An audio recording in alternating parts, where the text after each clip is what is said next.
Noid 2 is probably my favorite fan game I've ever played. It's super fun, extremely charming, and just puts a big smile on my face every time I play it. Today I want to talk about why I love this game so damn much, but before I dive into it, what the hell is a Noid? The Noid was created in 1986 as a mascot for a Domino's Pizza advertising campaign, in which this rabbit-costumed Noid guy would go around crushing pizzas with his pizza crusher, or freezing them, or just generally causing mischief to good old Domino's Pizza customers. Avoid the Noid was the slogan of this campaign. I gotta say, I don't really get this angle. Usually a mascot is supposed to promote a product, not hate it and try to destroy it. The Noid is a rare antagonistic mascot, and his commercials center around his pizza-thwarting plans always failing against Domino's superior quality pies. He's also a wizard, apparently. The Noid's a wicked wizard. I think the Noid's antagonistic nature, along with his silly design and the stop-motion claymation of the ads, gave him a unique appeal among other corporate mascots of the time, and is part of why a lot of people still remember him to this day. A few years after the ad campaign started, tragedy struck when a man named Kenneth Noid, believing that the Avoid the Noid ad campaign was about him specifically, went into a Domino's armed with a gun and took 2 employees hostage for over 5 hours. For the sake of the tone of the video, I won't get into the full story, but I only bring it up because it's relevant to what ultimately became of the Noid. While Domino's has stated that the incident had nothing to do with the Noid ultimately being shelved, it wasn't long after that he would stop appearing in commercials altogether. Before that happened though, the Noid got a couple of video games. Avoid the Noid for MS-DOS in 1989, and Noid for the NES in 1990. Back in the days of early YouTube retro game reviewers like AVGN and the Irate Gamer, who is one of those anti-woke weirdos now by the way. Irate Gamer, not AVGN, he's chill. Noid was one of the many licensed NES games to receive that retrospective ire from the community. Oddly enough, Noid for the NES was actually a reskin of a Famicom game called Kamen no Ninja Hanamaru. This was actually a pretty common practice back in the NES days, where unknown Japanese games would get reskinned to fit an existing license for an overseas release, which is why so many of them feel really weird and unfitting to the license's source material. Famously, even Super Mario Bros. 2 was one of these reskins, though in that case it was more the other way around, as the original Japanese release was based on an existing license and was reskinned to fit the Mario IP in the West. Anyway, the Noid would soon disappear from TVs for a while, only making a brief comeback in 2011 for a 25th anniversary competition with a Facebook game called The Noid's Super Pizza Shootout. He would make a few more appearances in 2016 in a new commercial and as part of a Domino's-themed pinball table, and then finally in 2021 he was the star of a new TV ad campaign, as well as an appearance in the Crash on the Run mobile game for some reason. They also sold Noid NFTs. This return was not warmly received and didn't last very long. These days, the Noid is mostly enjoyed in an ironic sense, so seeing a corporation try to capitalize on that with something as cynical as NFTs just puts a bad taste in your mouth. But that's the history of the Noid. So what about Noid 2 then? Well, like I said at the start of the video, it's a fan game. It was originally made for Waypoint's New Jam City Game Jam in 2017. The jam was unranked, so there were no winners, but Noid 2 clearly stole the spotlight, getting a ton of attention from streamers and YouTubers. 1 year later, the game was updated with the release of Noid 2 Game of the Year Edition, adding new playable characters and a remaster option to remove the video filters and enable a widescreen view. This is the version I played for this review. The same team of developers would go on to make a couple more games, Breakpoint and Lantern Lagoon. I haven't played either of these, I only just found out they existed when doing research for this video, but they seem interesting, so I'll definitely give them a go at some point. After contributing to some more professional work on games like Job Simulator and the Rick and Morty VR game, Harrison Bright and Quaid Zaban, sorry if I mispronounced that, started a Kickstarter for their newest game, The Big Catch. Revisiting the grappling hook mechanic and authentic PS1 visual style from Noid 2, this looks to be their biggest release yet, with a stretch goal for a Switch port even being met. As soon as I saw this project and the team behind it, I backed it immediately, and have been patiently awaiting its release ever since. So now that we're all caught up, let's take a look back at the team's humble beginnings with Noid 2. Unsurprisingly, the game about the Noid has a very self-aware sense of humor. The story is that the Noid lost his yo-yo, and when he goes to get it back, he ends up in the Noid Void, a strange world filled with pizza-topping people. There was once a tower made of pizza standing tall in the center, but when you arrive, the pizzas have been stolen. As you complete each level, you rebuild a part of the tower, letting you eventually ascend up to the headquarters of the game's main villain, ultimately revealed to be Mike Hatsune. While seemingly a random out-of-nowhere Hatsune Miku reference, this is actually in reference to a Japanese Domino's ad campaign in which the president of Domino's Pizza Japan, Scott Olkers, introduced a new Domino's smartphone app with Hatsune Miku. This strange collaboration became the center of many memes a while back, so it's no surprise to see it referenced here. The game actually samples from the commercial multiple times, like every time you pick up a pepperoni, it plays a pitch-shifted clip from the ad. Pizza. Mike was the one who stole the Noid's yo-yo, and his plan is to replace the Noid with a new mascot, a vocal Noid. A lot of the game's dialogue is very tongue-in-cheek like this, the Noid making lots of funny quips, playing off of the NPCs who often play it very straight, or say weird esoteric nonsense. It's a good balance and makes for lots of laughs. There's also plenty of Easter eggs and references, both to the Noid's history and other Domino's-related media, and to more general stuff like this Korok-inspired NPC. Even the intro has a silly tone, with this live-action FMV with a guy in a Noid suit carrying pizzas around a city block while cartoon shenanigans ensue. It's utterly ridiculous and I love it. This game really doesn't take itself seriously that much, and that allows for some very silly dialogue and a totally nonsensical plot that's bound to entertain anyone familiar with the Domino's lore. Unlike the NES game it's based on, Noid 2 is a 3D platformer with a visual style reminiscent of the PS1, with low-poly models, texture warping, color bleeding, a very convincing VHS filter, tons of dithering, the works. However, I played most of the game with the remaster option on, which removes most of those effects. Personally, I prefer to play actual 5th gen games at their native resolution and upscale them, rather than increasing the internal resolution like many ports and emulations do. Of course, this isn't a real PS1 game, but it's very clearly supposed to look like one, so for all intents and purposes, I think the remaster visuals actually look a bit worse. Don't get me wrong, it's much sharper, but it also makes some stuff just look weird. Look at Cappy's face, for example. With the remaster on, it looks all janky and blobby. On the default settings though, the filters blended together in such a way that it produces the desired effect, a recreation of Z-fighting, or when certain textures overlap and the game doesn't know which one to give priority to, so it flickers back and forth between them. The texture warping effect also just looks bad with the remaster visuals on, but with them off, it looks a bit more natural. It's really impressive just how authentic to the PS1 style this game is when you have the remaster off, so I much prefer it that way. So why did I play most of the game with it on then? Simply put, the widescreen view is just better for YouTube. If I could toggle the filters and the widescreen individually, I would gladly play on widescreen with the filters on, but it's all or nothing, so I had to settle for the sake of making the video more watchable. I did do some of my playthrough with the remaster off, so there'll be a little bit of back and forth throughout the video, but most of it will be with the remaster on. I also want to give props to the environmental design. The tutorial level that you start the game in is based on the pier level from the NES game, with a remix of that game's music to boot. After you retrieve the Noid's yo-yo, you're dropped into the Noid Void, a strange esoteric hub world. This is actually based on a set used in several Noid commercials from the original ad run, and even uses this building from one of the ads as the entrance for one of the levels. From here, you can go to any of the game's 3 levels, Swing Factory, Pleat Zanet, and Domino Dungeon, in any order you like. There is an NPC at the start of Domino Dungeon who recommends you to come back when you're looking for a challenge though, clearly indicating that this level is meant to be played last. Each level has its own cool unique theme to it, with Pleat Zanet starting off on this big planetoid filled with canyons and seas and the pizza core at the center, and ending on this asteroid in space with platforming challenges based on the Mario Galaxy-like physics.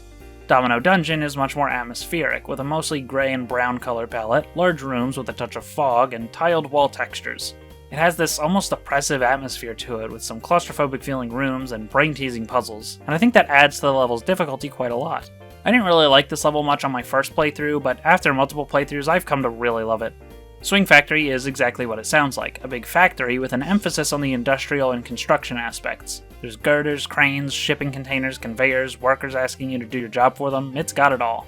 Again, I want to stress that the game's visual style is much stronger with the remaster off. Still, the environmental design holds up well no matter how you play it, so major props for that. As far as I know, these areas aren't based on anything in particular, but they're still great locales nonetheless. Adding to the game's wonderful visual style is its excellent soundtrack. Seriously, I cannot get enough of this stuff. Swing Factory has this lovely jazzy tune with a swing beat, of course, and even has 2 different versions for when you're inside and outside of the factory, seamlessly switching between them. The inside version has soft brass and piano with a more relaxed vibe.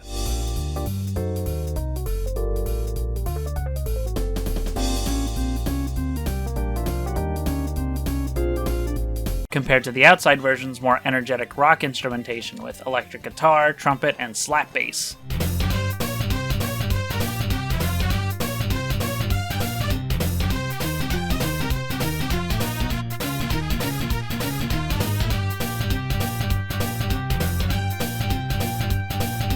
Domino Dungeon also uses multiple different versions of the song depending on where you are in the level, and the song's ambience complements this level very well.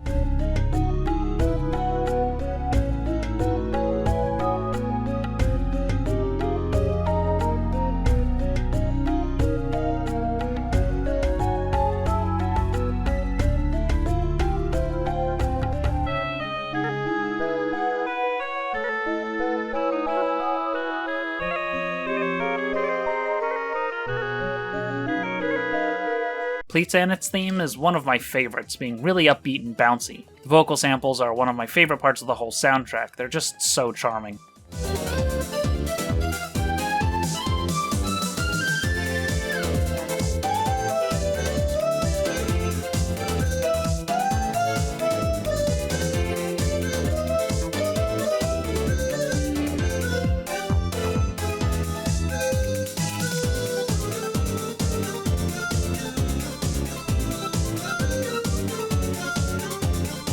My favorite song in the game, though, has to be the title theme. This song always puts a huge smile on my face with its crazy percussion track, emphasis on vocal samples, and this fantastic breakdown.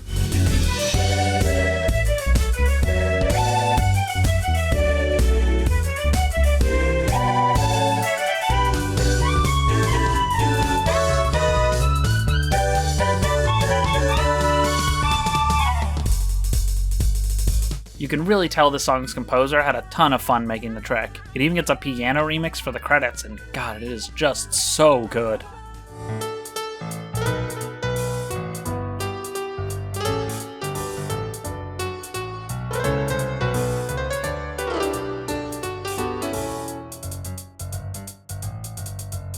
Oh, and the final boss theme. It goes so hard with a super funky bass, synth backing, and even more excellently used vocal samples.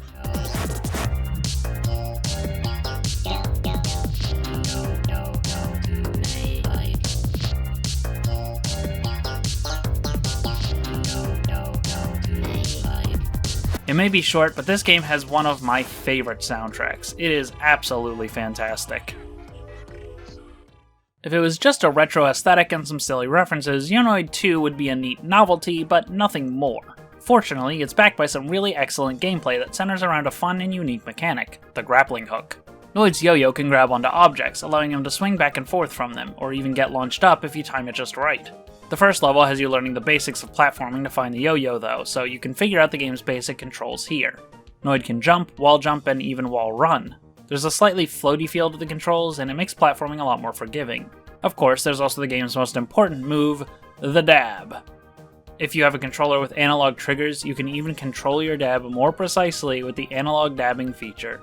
It even changes Noid's sprite during conversations with NPCs if you press it while you're talking. Truly a revolutionary feature that the rest of the industry needs to learn from. These controls feel really good. Platforming is satisfying, wall running is really fun, it's great, but Noid's run speed is a bit on the slow side. It's mostly fine, as the level design generally feels tailored to the slower run speed, like in the tight corridors of Domino Dungeon and small platforms of Swing Factory. But the wide open plains of Pleatsanet and the really big empty hub world just don't really fit the slower speed. For most of the game though, this isn't really an issue. While the default moveset is great, let's be real here, the grappling hook is what steals the show. Swinging around is just an inherently fun action, and the way you can abuse the physics with good timing to get extra height and speed offers for some genuine depth in such a short game. The game even encourages you to get creative with how you use it, especially in Domino Dungeon. There are pepperonis placed on top of ledges that you swing from, requiring you to pull yourself up with enough momentum to land up there. If I have one complaint, it's that once you're latched onto something, swinging yourself around can feel just a little bit too slow. Like, you don't really build up much speed, and it tends to cancel out most of your speed from before you grab the grapple point once you're on it. Having it be a little more momentum-based would have made for some really fun Spider-Man-like swinging. What we got is still great, don't get me wrong, but if this feature is going to return in the big catch, I would hope that this is a lesson that they learn. And from the looks of it, it seems like they have. Good controls don't mean much without the level design to match though, and while the selection may be small at only 3 levels, the limited scope allows the team to get really creative in how they fill the game's short runtime. Pleatsanet has a really interesting design where you're intended to solve little puzzles or platforming challenges to grab keys to unlock doors for further progress into the level, but there are actually a couple different paths you can take depending on the order you do it in. There's a second door near the start of the level that you can enter instead of this big one that'll lead you to an underground section with a shortcut to the core and this glitched out NPC. I spent way too long here trying to figure out how to get back to the other island after taking this alternate path to get the rest of the pepperonis, before realizing I could just go back the way I came in. Anyway, you have to get a green key from the core to access the switch for the rocket, letting you blast off to this asteroid. Here, you need 5 keys to get past the door and finish the level, with each key being placed at the end of a platforming section, testing your skills with the game's controls while dealing with the asteroid's odd gravity. What's really neat about this part is that you technically don't need all the keys from the first planet, so if you want, you can take an extra key with you into space and skip one of the challenges. This level is a great starting place and offers a nice, comfy environment to get used to the controls and the game's lock and key system. Of course, it could end up being the last stage you play depending on your route, but I digress. This is probably my least favorite stage in the game due to the first planet's wide open spaces that don't really complement the Noid's slow run speed like I mentioned earlier, but it's still a fun time. Swing Factory is a step up in both quality and difficulty, offering mostly straightforward platforming challenges, asking you to swing across conveyors and other machinery. The game usually has a very generous checkpoint system, respawning you on the last valid piece of ground you were standing on if you fall in a pit, but many of Swing Factory's platforms aren't counted as valid ground, meaning the platforming challenges in this level get to have a lot more tension to them. It's not perfect though, as there are a couple of these box puzzles. Well, I hesitate to call them puzzles, really. Still, I spent an embarrassingly long time on my first run here because I misinterpreted the mirror aspect of this puzzle really badly. I don't know how I screwed this up so bad. I played this game like 10 times before this recording. Terrible look, really. Anyway, these puzzles where you drag the boxes around are really slow and boring, and they might just be my least favorite part of the entire game. There's only 2 of them in this level, and they're not that long unless you're a huge dumbass like me, so it's not really that bad, but still, I'd prefer it if they just weren't here. There's also this part with these spinning nut-shaped platforms that never fails to give me trouble. I don't know why, but I always struggle with this part.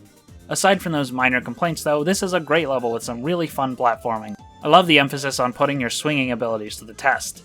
Finally, there's Domino Dungeon, which is more similar to a Zelda temple than a platformer stage. Before you can even enter the main level, the game tests you to make sure you have a good grasp on the mechanics, as this stage will be the most demanding one in the game, so it makes you wall jump up and across this tiny entry room to grab 2 keys, both of which you'll need later on, so make sure not to miss the second one. To beat the level, you have to collect the red key and reach this top section. To get the red key, you have to reach the other top section on the other side of the room. To do all that, you have to solve a series of puzzles going back and forth between the different rooms of the dungeon. The level revolves around this one central room where you can rotate this big pillar to affect which rooms you have access to. There's a really cool puzzle where you have to turn it one way to get to the room that opens this door, but then, noticing the same symbol on another door elsewhere, leave this room, turn the central pillar back around, go into the other room, and climb up it before the timer runs out and the door closes.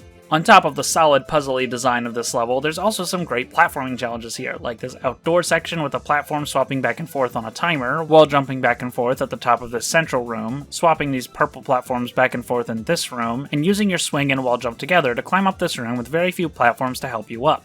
This is easily the most creative, challenging, and thoughtful level in the whole game. I'm really surprised to remember back to how I didn't really like this level when I first played the game, because I can easily call it my favorite now. Swing Factory would be really close if it weren't for those boxes. If you're feeling saucy, each level has a bunch of pepperonis to collect, and getting all of them unlocks a new character. They're really well placed, mostly leading you to the next objective, and occasionally being put in hard-to-reach spots that encourage you to put your abilities to greater use, like these ones that make you use the grappling hook's momentum to get up on a higher ledge that I mentioned earlier, or ones that are spaced between grappling points that require you to time and space your grapples correctly to reach them, or ones on the edge of moving platforms. It's a simple thing, but clearly the team understood the basics of good collectible design here, and I can always appreciate that. It is a bit weird that there's no counter to keep track of how many you have, but when you get every pepperoni in a level, it does this. So it'd be kinda hard not to know whether you've gotten them all. There are also these hidden chickens to find in each level. I actually completely forgot about the chickens, so when I landed on this invisible platform in Domino Dungeon by complete accident, at first I thought the game was bugging out, but then when I saw the chicken I was so excited. They're just a fun Easter egg, but finding all of them does unlock another character. Speaking of which, there are 5. The default Noid, Mr. Green, the antagonist of the original NES Noid game, which is unlocked just by beating the game, Fast, unlocked by collecting every pepperoni, Cappy, unlocked by finding all 3 chickens, and finally, for beating the game as all 4 previous characters, you unlock Meekoid. Mr. Green is slipperier than Noid and can jump way higher. In fact, with his higher jump, you can skip quite a lot of level design, including the entire factory interior in Swing Factory. If you're not bothering with 100%, skipping all this stuff with the extra characters can be really fun. Similarly, Fast's incredible speed lets him jump straight over a lot of the game's platforming challenges. I mean, just look at what he does to the intro level. He's probably my favorite unlockable character to play as, since I don't have to slowly meander across the game's larger areas anymore. Still though, his increased speed can make the more precise platforming sections a lot harder. Cappy, on the other hand, is my least favorite. He's even slower than Noid and can't jump as high, but has a double jump to make up for it. Despite the double jump, all the platforming challenges are actually harder for Cappy than they are for the default Noid. Even the intro level was a struggle to get through. This is the only character I didn't bother replaying the entire game with for this recording, since 1, I was in a bit of a time crunch, and 2, I just wasn't having fun playing as him. After struggling through one main level, I moved on. Mikoid doesn't play any differently from Noid, you just get a different skin and auto-tune sound effects, but when you beat the game, you get a special FMV cutscene of the Noid performing incantations in a hot tub. So, once you've completed all 3 levels and constructed the pizza tower, you ascend to the Void Core and find the entrance to Mike's hideout. After scaling some TVs, you're dropped right into his evil dance floor, where you have your final showdown. Okay, I take back what I said earlier, this is actually my least favorite part of the game. The brief climb to get into the arena always trips me up because I constantly forget that there's a grapple point up in the ceiling here, and the fight itself isn't very good either. It introduces this throwing mechanic right at the final boss, and it kinda sucks. It feels super unintuitive and never seems to work the way I expect it to. Between phases of throwing the dice at Mike, you have to avoid getting shocked by following the patterns in the floor, and they get harder as you deal more damage to him. After dealing the final blow, Mike gives his final words as the world around you glitches out and fades to nothingness, with one final sound piercing through the static.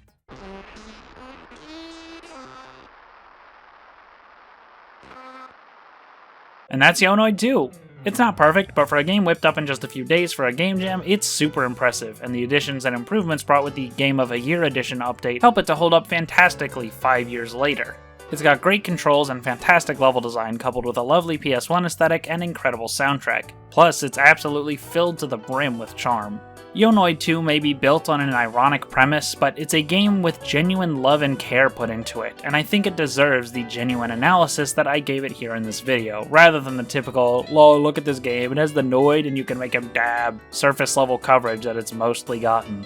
This is a game I've returned to several times throughout the years, and will continue to do so as I await the team's next release. If you'd like to play the game for yourself, I'll have a link to the website where you can download it from in the description, as well as a link to the Kickstarter page for The Big Catch, where you can read up on that project, though the campaign itself has long ended by now. Thanks for watching! If you enjoyed the video, make sure to drop a like and a comment, those really help the video out a lot, and subscribe if you're new. If you want to support me more directly, you can donate to my Patreon page, link in the description. Special thanks to all my patrons here on the screen. See you next time!